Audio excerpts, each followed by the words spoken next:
Bonjour à tous. Aujourd'hui, nous allons parler du bail de location dans le vide, donc c'est-à-dire concernant les biens immobiliers non meublés. Alors, en quoi consiste le bail de location? Il s'agit d'un contrat qui lie le locataire et le propriétaire. Qu'est-ce qu'il y a dans ce contrat et quelles en sont les répercussions? Donc, tout d'abord, le contrat doit commencer par l'identité des parties. Donc, il faut qu'il y ait l'identité du propriétaire et du locataire et éventuellement de l'agence immobilière si vous passez par donc un tiers pour louer votre bien. J'attire votre attention sur le fait que la responsabilité est engagée par rapport à l'identité qui est prise le jour de la signature du bail. Je développe concernant les locataires. Aujourd'hui, vous êtes mariés, vous signez un bail, vous êtes heureux, tout va bien. Et demain, malheureusement, pas demain, mais quelques années plus tard, vous êtes toujours dans ce bien, mais vous avez décidé de divorcer.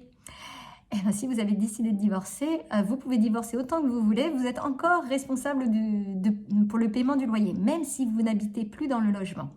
Donc, dans ces cas-là, la seule solution, c'est de pouvoir refaire un bail et à l'identité de la personne qui vit dans le logement, mais avant de refaire ce bail, il faut reconstituer un dossier auprès de l'agence qui va vérifier la solvabilité du locataire.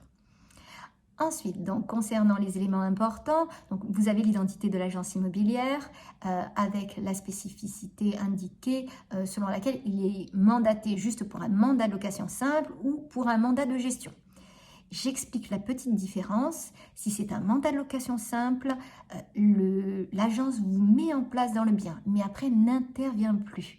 Ça ne sert à rien de l'appeler, elle ne peut strictement rien faire. Ou éventuellement vous donner un conseil, mais ça c'est plutôt des actes commerciaux qui vont au-delà de leur contrat. Et ça, bon, en règle générale, quand vous êtes passé par une agence immobilière, ils sont ravis de pouvoir vous renseigner sur des règles de droit. Mais ils ne peuvent pas intervenir auprès du propriétaire parce qu'ils ne sont pas mandatés pour le faire.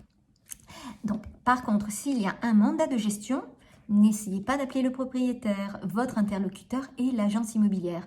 Donc, c'est toujours intéressant de savoir s'il y a un mandat de gestion ou un mandat de location. Ensuite, nous avons les paramètres concernant le loyer et la façon dont il doit être payé. Le loyer peut être payé de plusieurs manières, mensuellement, trimestriellement, semestriellement, on peut tout faire. Le tout, c'est que les parties soient d'accord. En règle générale, c'est mensuellement et au début du mois. On doit stipuler par virement, par chèque ou par prélèvement. Moi, j'aime bien les prélèvements, ça nous facilite le travail. Donc, avec les administrations, on peut le faire de manière trimestrielle ou semestrielle, mais c'est plus rare que le paiement mensuel. Ensuite, on aborde la réindexation des loyers. Alors, qu'est-ce que la réindexation des loyers? Qu'est-ce que c'est qu'encore cette histoire? Alors, dans le cadre de la location dans le vide, l'indice de revalorisation est ce qu'on appelle l'IRL, l'indice de revalorisation des loyers, quoi. Donc, chaque année, par rapport à cet indice, on fait un petit calcul savant qui augmente votre loyer. Alors, je vous rassure, l'indice est tellement faible que c'est 2-3 euros. Donc, effectivement, c'est un café en moins par mois que vous allez payer au propriétaire. Mais il faut le savoir. Donc, chaque année, le loyer est revalorisé. C'est un indice qui est défini par l'État et que vous pouvez regarder sur Internet en tapant IRL. Ensuite, nous avons les paramètres concernant l'état des lieux d'entrée et l'état des lieux de sortie. Donc, quand vous louez un bien, il y a un petit rendez-vous avec, on va dire, l'agent immobilier, si vous passez par une agence immobilière, où vous faites l'état des lieux d'entrée. L'état des lieux d'entrée, ça veut dire que vous décrivez au maximum l'état du bien quand vous rentrez. Ça ne veut pas dire qu'il doit être en bon état, ça c'est encore une autre histoire. Mais il faut que ce soit l'image du bien à l'entrée. Pourquoi? Parce que le jour de l'état des lieux de sortie, l'agent immobilier va faire la différence entre les deux et va regarder s'il y a des détériorations hors vétusté. La vétusté, c'est quoi? C'est le vieillissement naturel du bien. On ne va pas vous demander de payer le vieillissement naturel du bien, bien entendu. Mais si vous avez pris une masse et que vous avez tapé dans la porte et qu'il y a un gros trou au milieu de la porte parce que vous êtes disputé avec madame. Vous ne pourrez pas dire que c'est de la vétusté parce que ce n'en est pas. Donc, il faudra repayer la porte. Et donc, on aborde l'autre sujet sensible, c'est la caution. Donc, quand vous louez un bien, vous versez une caution. La loi veut que ce soit maintenant, ça équivaut à 1 mois de loyer. On parle toujours de la location vide parce que c'est le thème de notre vidéo. Donc, on ne peut pas vous demander plus et on ne vous demandera pas moins. Donc, cette somme, toujours si vous passez par le biais de l'agence immobilière, est déposée sur un compte séquestre. Elle n'est pas utilisée, elle attend que vous ayez terminé votre contrat. Au terme du contrat, on fait l'état des lieux de sortie et on fait l'analyse du bien. Ça ne sert à rien d'essayer de cacher des choses. L'agent immobilier, en règle générale, a de l'expérience, donc il sait faire la différence. Donc, cette somme-là, à l'état des lieux de sortie, s'il y a eu des détériorations, on la prend et on paye les intervenants pour pouvoir faire la remise en état. L'agent immobilier ne gagne rien dessus, il remet juste le bien en l'état, ce qui est légitime. Vous avez profité d'un bien pendant quelques années, il faut il faut en prendre soin et pouvoir le restituer en l'état. Ensuite, nous avons toutes les modalités de caution indiquées, donc l'argent qui est pris, la façon dont c'est restitué. Pour finir, nous avons les droits et les devoirs des propriétaires et des locataires. Donc, nous sommes en tant qu'intermédiaires là pour faire respecter les droits et les devoirs de chacun. Il n'y a pas de pris parti. Il ne faut pas oublier que, parce que souvent, les parties, quelles qu'elles soient, pensent qu'on est du côté de l'autre, ce qui n'est pas le cas. On est là pour faire respecter la réglementation dans l'intérêt des deux parties. Pourquoi? Parce qu'en cas de conflit, ça engagera une procédure et des frais pour les deux parties. Et ce n'est pas dans votre intérêt. Donc, concernant les obligations, donc vous avez les obligations du propriétaire de mettre à disposition un bien en l'état, oui, c'est le cas de le dire, mais un bien décent. Là, un endroit où on puisse vivre dans des conditions normales. Même si vous avez visité le bien, c'est pas en une visite qu'on peut savoir si un bien est décent ou pas. Ensuite, vous avez les obligations du locataire. Donc, les obligations du locataire, bien entendu, c'est la première des obligations, payer le loyer.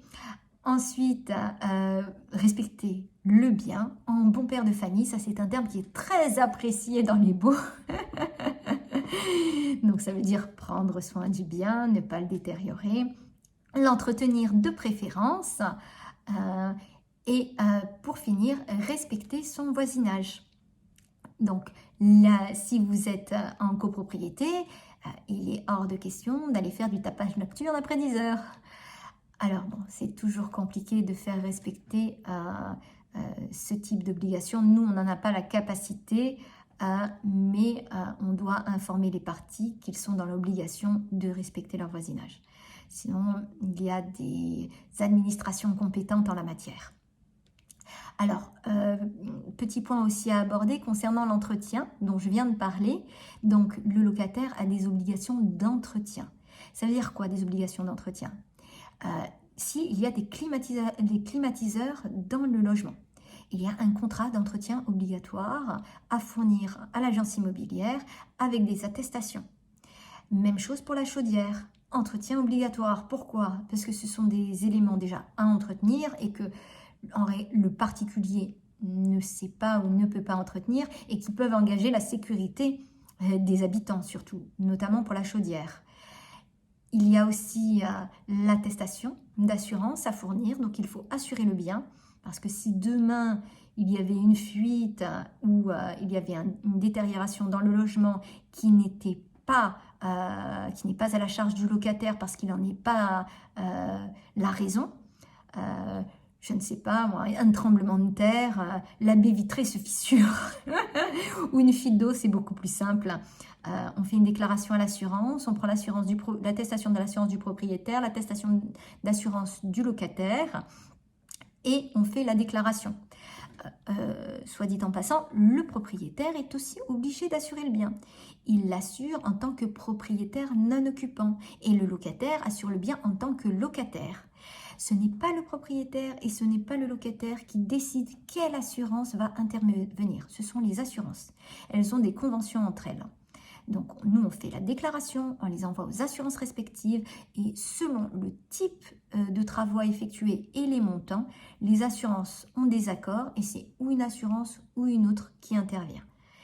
Il est impératif d'assurer le bien parce que sinon, c'est à la charge de la personne qui n'a pas assuré le bien. Si le locataire n'a pas son assurance et que malheureusement l'assurance du propriétaire ne veut pas le prendre à charge parce que c'était à la charge de l'assurance du locataire, c'est le locataire qui va devoir payer à ses frais. Et on rentre dans une complication. C'est aussi la raison pour laquelle il est bien de passer par un prestataire professionnel parce qu'il va vérifier toutes ces choses-là. Il va demander l'attestation obligatoire annuelle, que les contrats d'entretien soient bien respectés avec les attestations. Il va faire le nécessaire pour que la location se passe dans les meilleures conditions. Donc, en règle générale, ça se passe bien parce que les gens recherchent leur tranquillité, mais il suffit d'une fois pour être embêté. Donc voilà, on a fait un petit tour du bail de location dans le vide. J'espère vous avoir transmis pas mal d'indications qui vous permettront de louer un bien dans les meilleures conditions. Merci beaucoup, à bientôt.